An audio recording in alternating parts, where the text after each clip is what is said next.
ପଛରେ ସମୁଦ୍ର ରହେ ମୋତେ ଖାଲି ଟାଣି ଧରିବାକୁ। କେତେ ବା ଫର୍ଲଙ୍ଗ ଦୂର ତମ ବଡ଼ଦାଣ୍ଡ କିମ୍ବା ତମରି ମନ୍ଦିର।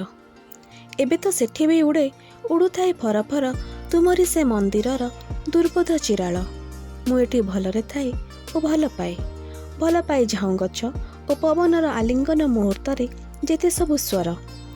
ଆଖିରେ ନଥିଲେ ନିଦ ଆପେ ଆପେ ନିରୋଳାରେ ବସି ବସି ଏକୁଟିଆ ଗଣୁଥାଏ ଆଉ ଫେଡ଼ୁଥାଏ। ହରୁଥାଏ ପାଇବା ଓ ହରାଇବାର ଢେଉ କେତେ ଚୁପଚାପ ସମୁଦ୍ରର। ଯାହା କିଛି ଜଣେଇଲେ ଜାଣିଦେବ, କି ଦରକାର ତୁମର କି ବ୍ରହ୍ମ ଅଛି ଏ ଯାଏଁ ଜାଣେନି।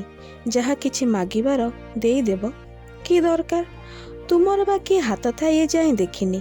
ଯାହା କିଛି ଫଳେଇବ, କି ଦରକାର ତୁମର ବା କି ବଳ ଥାଏ ଫଳ ପାଇଁ ଏ ଯାଏଁ ଚାଖିନି।